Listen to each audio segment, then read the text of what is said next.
Robert Frost has long received credit for his magnificent poems, which established his reputation as one of the most legendary American poets of the 20th century. In fact, he is the only poet that has won the Pulitzer Prize for Poetry 4 times. According to John F. Kennedy, he has bequeathed his nation a body of imperishable verse from which Americans will forever gain joy and understanding. A sense of common humanity is manifested in Frost's poems, and these poems have appealed to generations of readers. Frost's poems are mostly descriptions of rural life and everyday events that explore fundamental aspects of human experience, making them great works of literature. The Road Not Taken is a prime example of this. The Road Not Taken. 2 roads diverged in a yellow wood, and sorry I could not travel both, and be one traveler long I stood, and looked down one as far as I could, to where it bent in the undergrowth.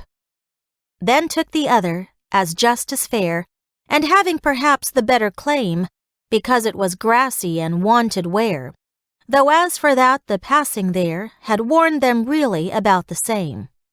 And both that morning equally lay, in leaves no step had trodden black. Oh, I kept the first for another day, yet knowing how way leads on to way, I doubted if I should ever come back.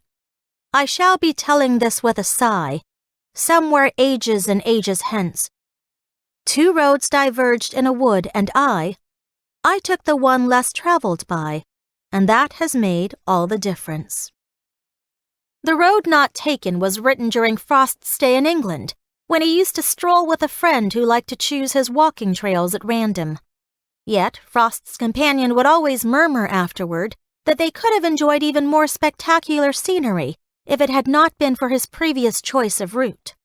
Frost's poem, which depicts the dilemma of decision-making, was thus inspired. In this poem, the narrator is a traveler who must choose between 2 paths to take in the woods. Ultimately, he selects the one that gave him the overall impression of having been less traveled. Since there is little possibility of going back for the other one, he imagines himself describing his dilemma with a sigh many years later. The narrator's inner conflict, therefore, makes choosing a path in the countryside a symbol of making a decision in life. Frost's sensitive poetic narrative may trigger people's memories, causing them to recall episodes from their own past. In times of distress or hardship, people often look back on the moments when they were faced with important choices. In effect, when people make one choice, they have to let go of other options. Every choice people make plays a decisive role in leading them to a different series of other choices, and it is impossible to reverse their original decision. This poem might also be profound to those who are about to make crucial decisions about their future. For example, as a high school senior, you might stand at a crossroads when choosing which subject to major in or which college to attend. Later in life, there will be career paths for you to choose from as well. However, whatever problems you are confronted with and whatever choices you make, it will, at any rate, be no use regretting the decisions you have made. The final choice is yours, and yours alone.